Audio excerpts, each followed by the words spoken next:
ఆంధ్రప్రదేశ్లో తెచ్చుకున్న ఆధార్ కార్డులు ఉన్నాయి, ఆంధ్రప్రదేశ్ ఉంది, అది ఇస్తే ఇప్పుడు చెల్లుతుందా, మళ్ళీ మీ సేవ ముందెళ్ళి క్యూ కట్టాలా, అట్లాంటి భయాందోళనకు గురవుతున్నారు.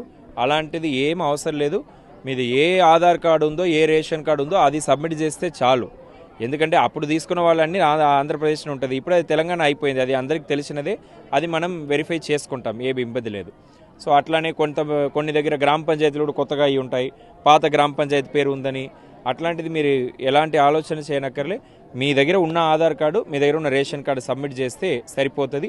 ఇన్కమ్ సర్టిఫికేటు, కమ్యూనిటీ సర్టిఫికేట్ అలాంటిది మనం ఈ స్టేజ్లో అడగట్లేదు, అందులోనే అడుగుతున్నాం. మీ ఆదాయం ఎంత, కులం ఎంతను మనం అడుగుతున్నాం, కానీ సర్టిఫికేట్స్ అడగట్లేదు. సో అది దానికి కూడా ఎక్కడ కూడా ఇన్కమ్ సర్టిఫికేట్కి క్యూ కట్టడం అలాంటిది అవసరం లేదు. సో మీరు ఫస్ట్ అప్లికేషన్ ఇచ్చేసేయండి, డేటాబేస్లో ఎంటర్ చేస్తాం. తర్వాత అన్ని వెరిఫికేషన్ అప్పుడు కూడా అన్నీ కూడా యంత్రాంగం చూసుకుంటుంది. మీరు ఎలాంటి ఇది చేయడానికి అవసరం లేదని ప్రజల్ని కోరుతా ఉన్నాను.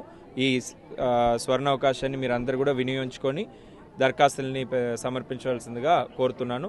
ప్రభుత్వం కూడా ప్రతి ఒక్క అర్హులైన కుటుంబానికి ఈ స్కీమ్స్ ఇంప్లిమెంట్ చేయాలని చిత్తశుద్ధితో ఉంది కాబట్టే మీ దగ్గర వచ్చి అప్లికేషన్స్ తీసుకుంటున్నారు. లేకపోతే అప్లై చేయమని చెప్తే సగం మంది అప్లై చేయరు, ప్రభుత్వానికి భారం తగ్గుతుంది. కానీ అట్లా కాదు, ప్రభుత్వం బాధ్యతతో చిత్తశుద్ధితో మీ దగ్గర వచ్చి తీసుకోవాలని ఆదేశం ఇవ్వడం వల్ల ఈరోజు యంత్రాంగం మొత్తం కూడా మీ వార్డులకి, మీ గ్రామ పంచాయతీలకు వస్తున్నాయి.